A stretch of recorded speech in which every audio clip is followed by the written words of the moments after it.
You're listening to Cubicle to CEO, episode 218. Hey, welcome back to our show. We're here for our Q3 2023 income report made possible by our amazing sponsor, Theory Planning Partners. My name is Ellen Yin. I am the founder of Cubicle to CEO, and I have been publicly sharing my income reports for my business since 2019. So this is our fifth year now of reporting exactly what our business makes, spends, and profits every 90 days. And if you're new here, you can catch up on all of our past income reports at ellenyin.com/income report. But if you're not new here, then you know we've been doing this practice for so many years because we really believe that financial transparency is the future and that we all benefit when we collectively share our insights and our data and we don't gatekeep this really important information. So this is part of our advocacy work as a media platform that creates content through a financially transparent lens. And I hope it inspires you to be more transparent in whatever way makes sense for you in terms of money conversations. All right, let's get into the numbers. Q3 covers the months of July, August, and September. And this past quarter was very slow for us. Summers are usually slow for us anyways, but I will say this quarter was especially slow. And I feel like this makes sense based on the fact that I took all of August off for my wedding sabbatical. I was gone for a month from the business, and we didn't really do a whole lot of sales activity in July or September either. I would say the past 3 months were really focused on delivery for our brand clients who we run sponsor campaigns with and have partnerships with, and then also delivery for our students in my 12-month mentorship program that we officially wrapped and retired in August of this year. So our final cohort ended their time with us, ended their year with us, August 5th. And this was very much a bittersweet transition, right? Because I've had this program for 3.5 years. It was really our bread and butter in terms of revenue for so many years. So to sunset this program permanently, to retire from coaching and no longer offer any sort of ongoing coaching experience has been a transition for me and for our team. And we're just trying to find our footing now that that's officially done. This is something we planned for over a year ago, right? We knew this was coming, but still for it to actually happen and for the revenue to actually completely dry up from that source, it has been a transition. That's really the best word I can use to describe this. Now, let's get into the numbers real quick so you have a little bit more context as we're talking about these last 3 months. So our top line revenue was right around $96,000. Our expenses were right around $77,000, and then our profit was right around $19,000. Now, if you're a longtime listener of our income reports, you know that generally for our business model, we aim for a 30% pre-tax profit margin. That's how we know we're on track, that our business is in a healthy place, that we're seeing sustainable growth. And this is the first quarter in a very long time where we actually didn't hit that mark. So our profit margin was right around 20%, much lower than it's been all year. The good news is, your business is not dictated by any single quarter. You have to kind of zoom out and look at the bigger picture. So for our year to date profits, we're actually sitting at a really good place, over 30%.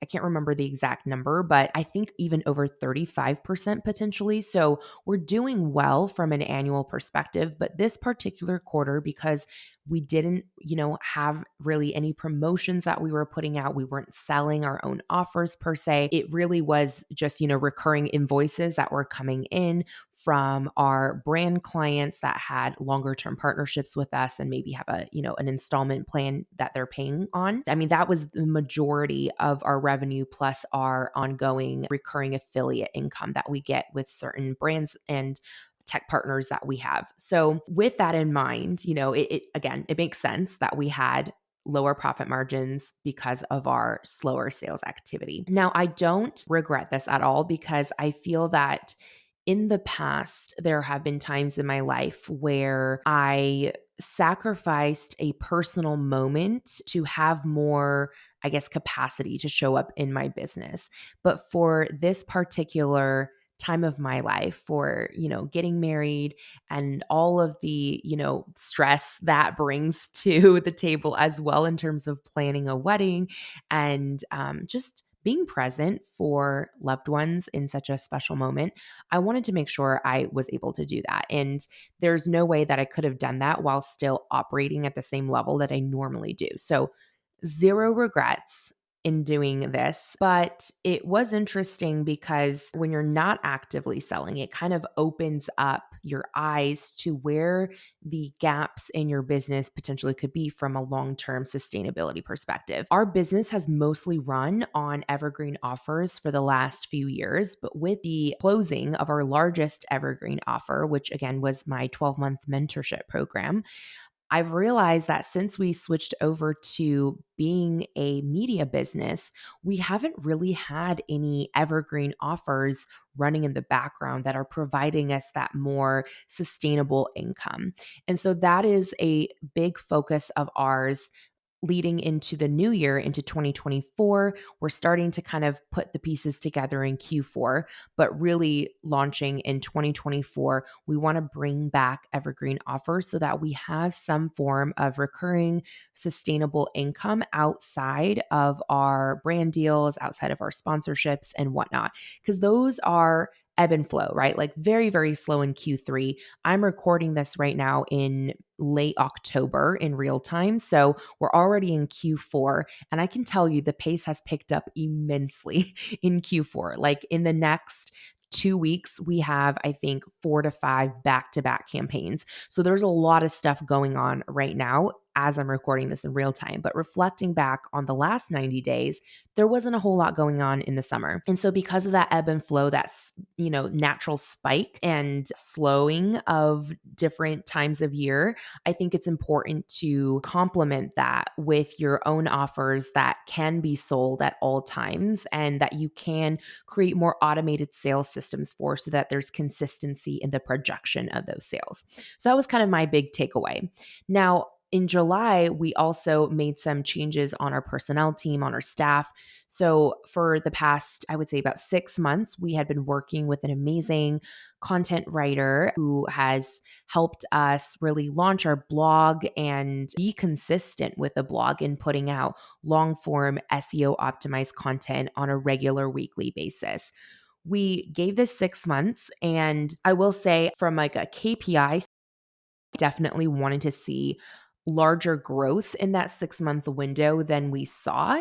But knowing that we kind of started from ground zero in terms of SEO optimization for our blog and for the consistency of the content that we were putting out, it's also understandable that it wasn't hyper growth, right? But I think what I had to make a decision on is, are we going to continue to invest a significant amount of money in a content channel that we're not seeing any monetization from right now and isn't also bringing in a ton of traffic to drive to other places like growing our podcast or to our digital offers or whatnot? Like, if it's not really producing income on its own and it's not necessarily assisting our other assets in producing income, is this the best place for us to use our funds right now? And ultimately, we decided no, it was not. So we brought the content writing internal. So our podcast producer, Sabrina, took on the blog posts and has learned a lot about using AI tools to help craft the first draft of some of these blog posts. And then we go in and tweak and add our human touch, obviously. But we wanted to continue to keep a consistent presence on the blog, but we understood that of all the available channels that we had, this was not the one that we felt most excited about or most like we had the right momentum to push behind it at this moment in time. So instead, we reallocated some of the funds that we had been paying for a writing contractor and instead hired a video editor on retainer. So Ness joined our team by referral from my amazing friend, Ashley Brasso. And we love working with someone outside of our regular full-time team to take on a specialized skill set like video editing, because Ness is so fast, so great at what she does. And it's really taken a lot off of Sabrina's plate as well, so that she can focus on her podcast specific priorities, since that's our primary media channel. So that's been a really great addition to our team. We're really excited about it. All of the reels and YouTube content that we've been putting out over the last few months have been possible because we added this extra support to our team. And from a CEO perspective, again, when I was looking at where are we going to allocate our labor budget, right? Where does it make the most sense in this moment in time? As you know, one of our big 3 goals from this year was to become monetization eligible on YouTube, which requires 1,000 subscribers and 4,000 watch hours. I'm really proud to share that in Q3, we did actually meet our half of that eligibility requirement. So we have now surpassed 1,000 subscribers on YouTube. We're actually approaching 1,100, and our subscriber count is actually growing very consistently. We're not making huge leaps and bounds, but we are seeing steady, consistent daily growth. So that side is humming along quite well. Our watch hours, on the other hand, that's the much more difficult side of the equation. So we're really trying to figure out ways that we can get those watch hours up, but it is still growing. I will say that too. It is still trending upward, trending positively. And knowing that YouTube is going to be a long-term strategy for us growing our podcast, which again is our primary media channel, it just made more sense right now to spend a little bit more on YouTube to complement our podcast efforts than it did to spend on our blog, which doesn't complement our podcast efforts as much. So that's kind of the why behind that decision. And if you're going through something similar right now, I always encourage you that if you're going to test a new strategy, give it at least 90 days, and if possible, 6 months to really see it through, because there's so much that can change day to day, week to week. And you don't want to make snap like reactive decisions just based on what's happening in a short time window. But if you give yourself a runway of 3 to 6 months, I feel like that's enough time for you to accurately reflect on the data and then make a more informed decision from there on whether or not it makes sense for you to continue down that path or to adjust, to pivot, and maybe to spend your resources somewhere else like we did. So anyways, hope that was helpful.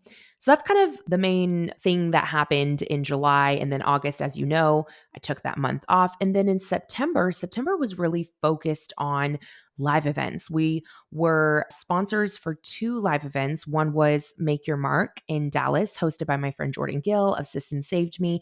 And the other one was a mini summit hosted by our friends at Upper Left Ladies, which was a local event in Portland, Oregon.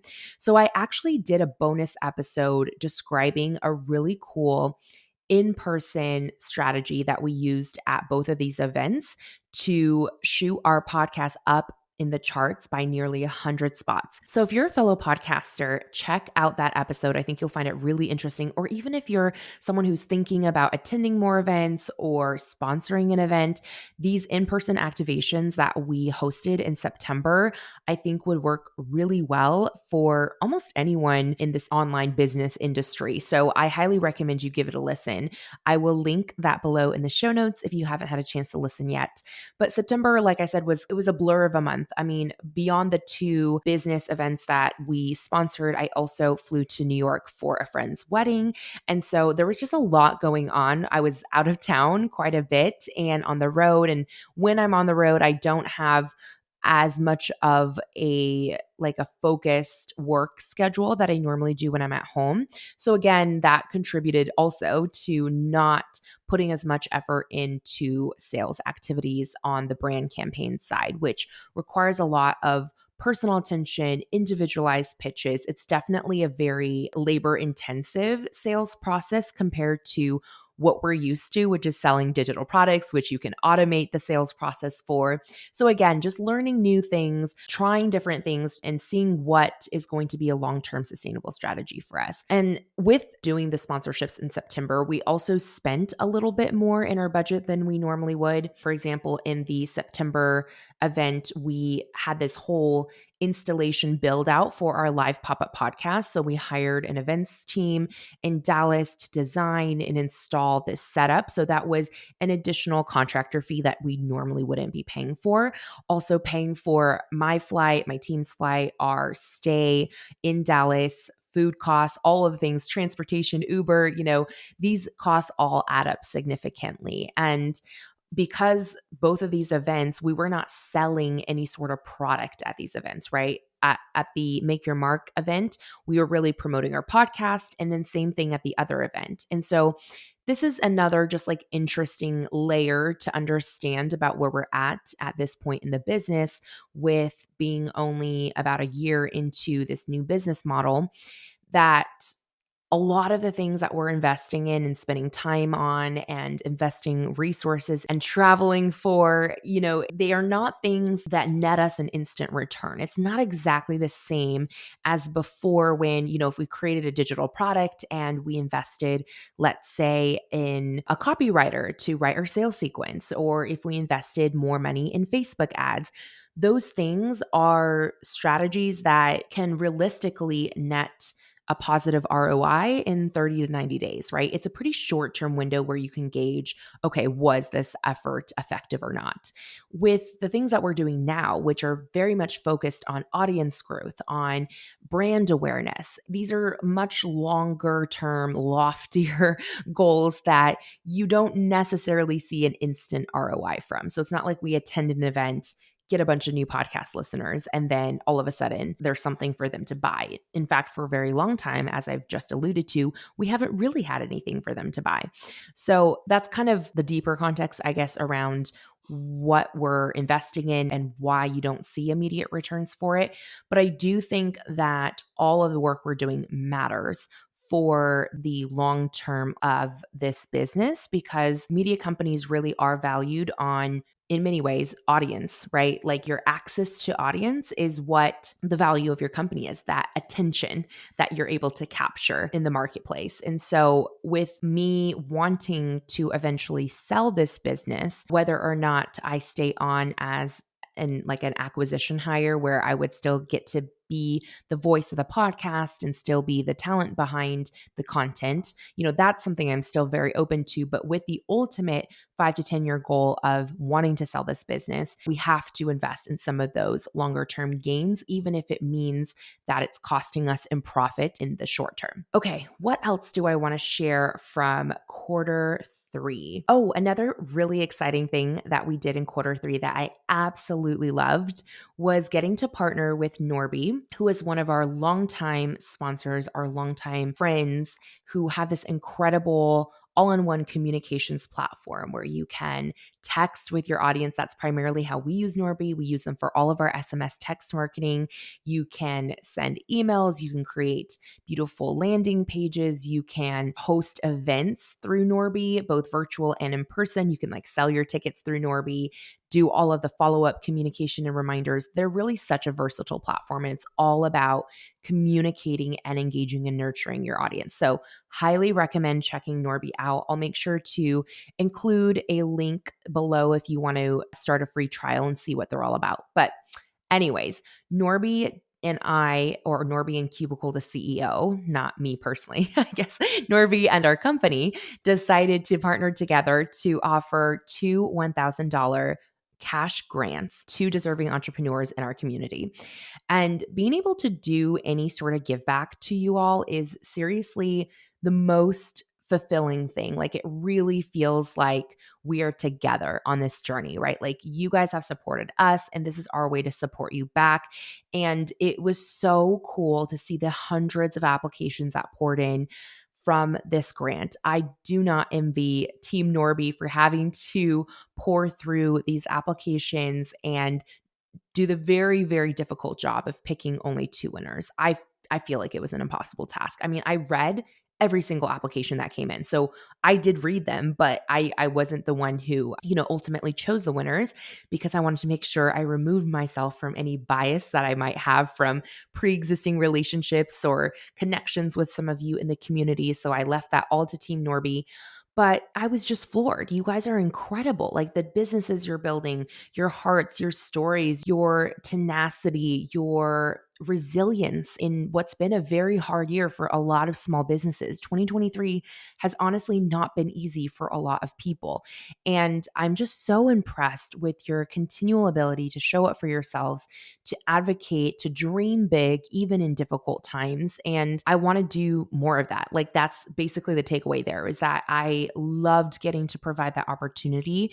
It had been a couple years since we had provided a grant of any sorts. The last time we did one was actually in 2020, right around the start of the pandemic, when a lot of small businesses were really suffering from the shutdowns. So we had hosted on a much smaller scale, our own grant at that time as well. But getting to do this on a much bigger scale just inspired me and encouraged me to do even more of this. So that was something that just really filled my heart from this last quarter. And I didn't want to leave it out of this recap episode. As you all know, I've said this many times before, these income reports are a way for us to advocate for financial transparency and to walk the walk, right? Lead the way. But it also very much serves as a personal audio diary of my journey of building this company in public. And so I love to pepper in these wins and these celebrations that I don't want to forget. Years down the line, I want to be able to hear this and remember, oh, yeah, we did that in fall of 2023. And it was so special. So thank you for all of you who participated. If you submitted an application, thank you for showing up for yourself, for throwing your name in the hat. I loved reading about you. I loved reading about what you're working on. I'm cheering you on. I'm supporting you. Even if you didn't win, I hope you felt like you really got something out of the experience of participating and continue showing up and participating. There's so many incredible grants out there that go unnoticed because there's not a whole lot of publicity around them.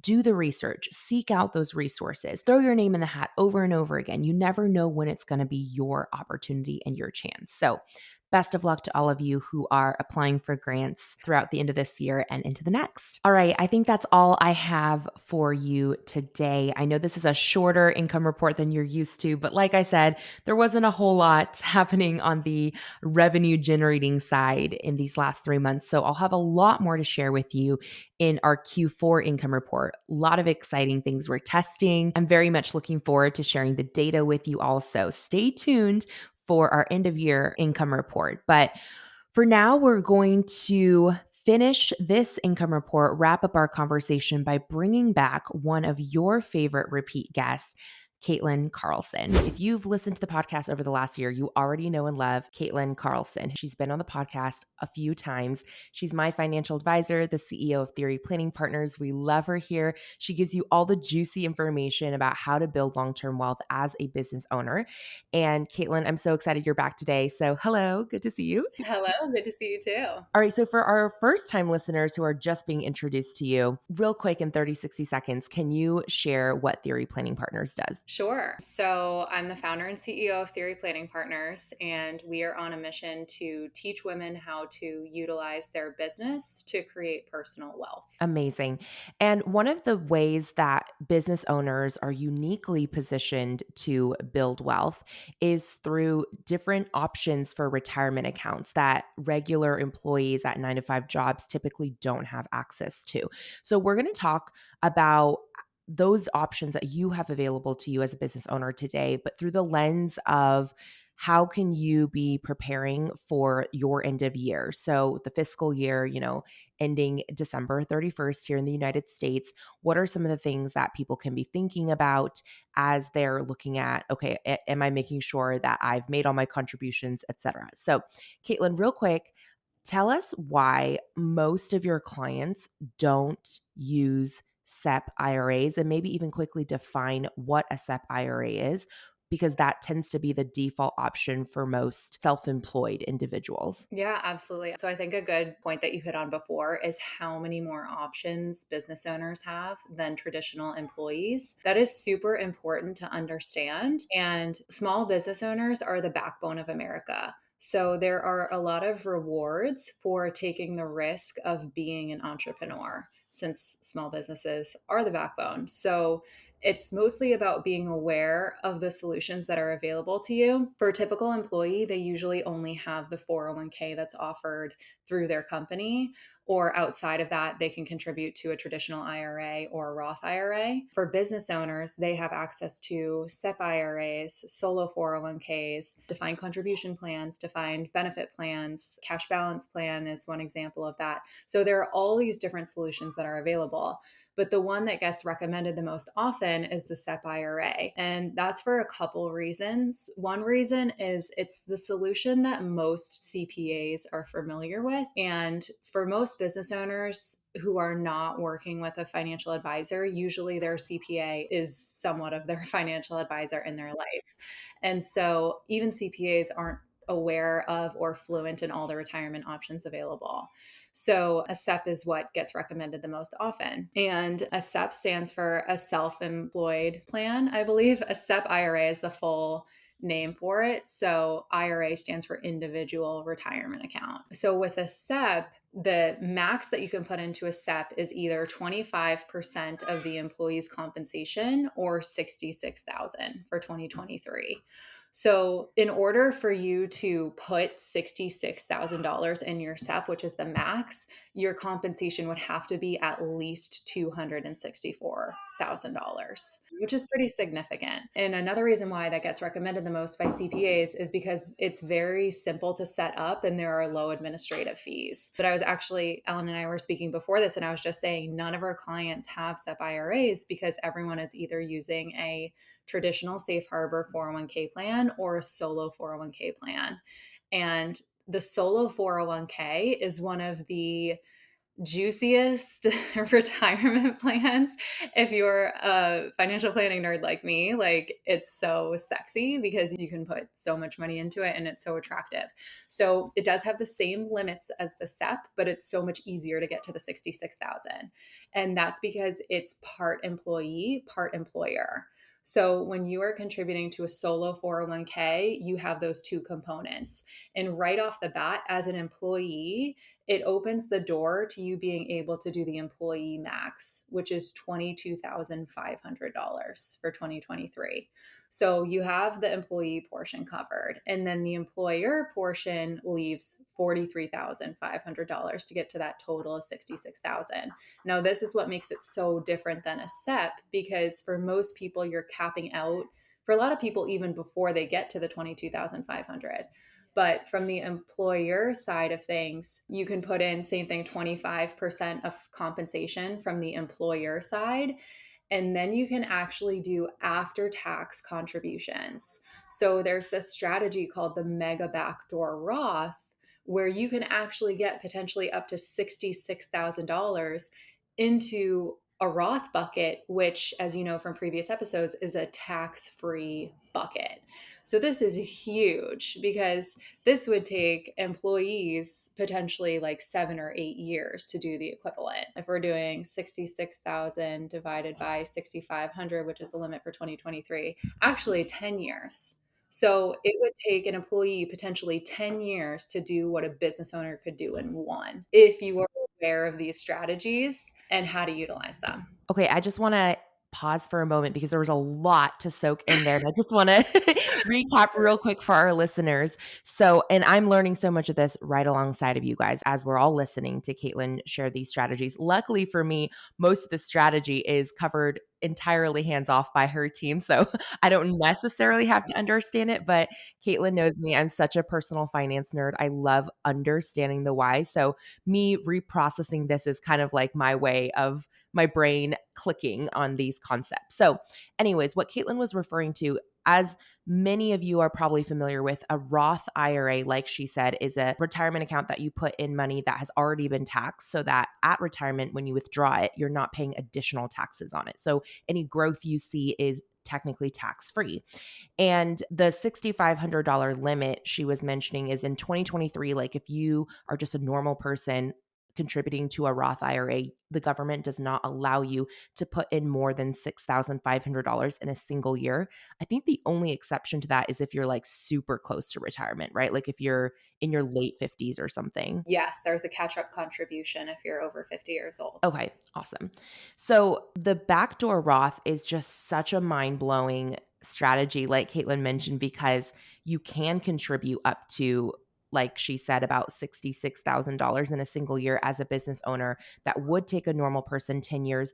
I want to go back real quick to the point that she made about the main difference between a solo 401k, which you can utilize the backdoor Roth strategy for, is my understanding, right, Caitlin? Yes, correct. Awesome. So that main difference between that and the SEP IRA is the employer employee, like you can hit it from both sides. So, Caitlin, I just want you to expand on that a little bit because maybe not everyone immediately grasps that concept of maybe talk us through if you are a business owner and you're an LLC that files taxes as an S Corp. Like you were saying before we hit record, that requires you to run a payroll and to essentially put yourself on payroll as an employee of your company, even though you are also the owner of the company, but you kind of play two roles at that point. And that's, by the way, just for our listeners, that's how our company operates. Like I'm an employee of my business and I receive a regular monthly paycheck from my business that is run through payroll, but I also obviously own the business. So when I contribute from the employee side, it's out of my paycheck. When I contribute from the employer side, it's like the actual business revenue after expenses, right? So, Caitlin, can you expand on that piece a little bit more about how the different sides actually contribute to that $66,000 amount? Yeah, absolutely. And that's well done, Ellen, because you conceptualized that and articulated that really well. So I think it's always so abstract unless we use an example. So I'll give one more example. So if your compensation was $100,000 and you used the SEP, you would be capped out at contributing to that tax advantaged account at 25,000 because it's 25,000 of your compensation for the SEP. Now, if you have that same $100,000 as your income, but it's in the solo 401k vehicle, you can already get up to the $22,500 as an employee because that's your employee contribution. So it's just like a much more powerful vehicle right off the bat because of those two compartments, because of the employee portion and the employer portion. And then it's your decision after that. For solo 401ks, again, they have for the employer side of things, they have that 25% as well. So that's 25,000. So say you have hold on, I need to do some quick math here. So the 22,500 plus the 25,000. So that gets you up to 47,500. So 66,000 minus 47,500 equals 18,500. So you could choose to put 18,500 in after tax to get up to the 66. Whereas remember with the SEP, you can't go beyond 25. You're stuck at the 25. With the solo 401k, it's just a matter of choosing how you want to get to the 66. Okay, so let me process that and see if I'm understanding correctly. So you're saying when you're using a solo 401k, the employee, so again, the employee employer in this situation, if you're self-employed, is the same person, just so we're all clear. But it's just all about how the I guess like the government views where the money is coming from or how it's processed. So you as the employee in Caitlin's scenario, you're saying, I'm getting paid $100,000 a year in salary. So however that's divvied up, right? Whether I get paid biweekly paychecks, monthly paychecks, my total compensation adds up to $100,000. And you're saying as the employee, I can have a certain amount deducted from my paycheck that equals a $22,500 contribution at the end of the year to my solo 401k from my employee paycheck side. And then at that point, I put on my employer hat as the owner of the business, and I can then, you said, contribute another, what was the number, 27,500? 25,000. So you have to, Twenty-five thousand. it's a little technical, but you have to look at all compensation and then say that like you looked at all compensation and it was still 100,000. you could put 25,000 in as the employer contribution. Got it. Okay. So I'm still looking at total yearly compensation as 100K, taking 25% of that from the employer side. So I'm maxed at 25,000. So then from your business, like whatever bucket of money I guess you have available to you at the end of the year, you could then take an additional $25,000 from the business side, add it to your solo 401k. And then like you said, the 22.5 plus the 25K adds up now to 47.5K. But then you said technically in a backdoor Roth using a solo 401k, you can get up to 66,000. So to make up that difference of 18,500, because the 47,500 was all contributed pre-tax, right? So you're saying the 18,500 has to be contributed with post-tax money. Did I understand that piece correctly or is that wrong? Almost. So, as an employee, you can decide whether you want your contributions to be pre tax or post tax. Okay. But on the employer side, you only have the option for one or the other, You can convert that immediately, I believe, but that's even where we pull in the rest of the team. So, to right? double check. This can get quite complicated, which is why it's so important to have a great financial advisor on your team to really manage the strategy and also, perhaps even more importantly, manage the execution of Yes. said strategy, which is why I'm so grateful that Caitlin and her team at Theory Planning Partners does all of this for us because even just in trying to process what Caitlin is sharing and regurgitate it back to you, as you can see, I can get really tripped over this. And that's the encouragement I want you to have as a listener is if you're sitting here panicking a little bit because you just heard all this math and you're like, wait a second, I don't understand. It's okay. It's not your job to understand this. If you're not a financial planner yourself and you're not doing this for clients, it's actually not your job to understand this. The whole purpose of bringing Caitlin on for these segments is that we want to expand your mind to be aware of strategies that are unique to you as a business owner that you may not ever come across if you don't have access to someone like Caitlin in your life. And hopefully, by becoming aware of this concept, even if you don't fully understand it, that's okay. Just the fact that you're aware of it now allows you to ask smarter questions if you're looking to hire support in your life in this area. So, Caitlin, I, of course, want to ask you if someone's hearing this and they're like, oh, okay, December 31st is coming up soon. I want to take advantage of some of these tax vehicles that are unique to me as a business owner. What is the best way that they can connect with you to see if they might be a great fit to work with you? Yeah, thanks so much for asking, Ellen. Please feel free to head over to our website. It's theoryplanning.com. And I think Ellen will link it below. And I'm also on Instagram at Theory Planning Partners. So feel free to DM me there as well if that's easier. Amazing. Thank you so much, Caitlin. We're going to drop Caitlin's links, the Theory Planning Partners links below. And then also make sure if you haven't listened to Caitlin's other episodes, if this is your first introduction to her and you're like, who is this wizard genius? Like, what are these things that are coming out of her mouth? I promise you, the other episodes that she's been on give you a bigger, like a more full picture of the entire financial plan. She's even personally walked us through her retirement plan, like how she's contributing as a business owner, as someone who can understand what it's like to be in your shoes as an entrepreneur. So, anyways, all of Caitlin's past appearances on our podcast will be linked below for your listening resources. Thank you, Caitlin. Thank you, Ellen.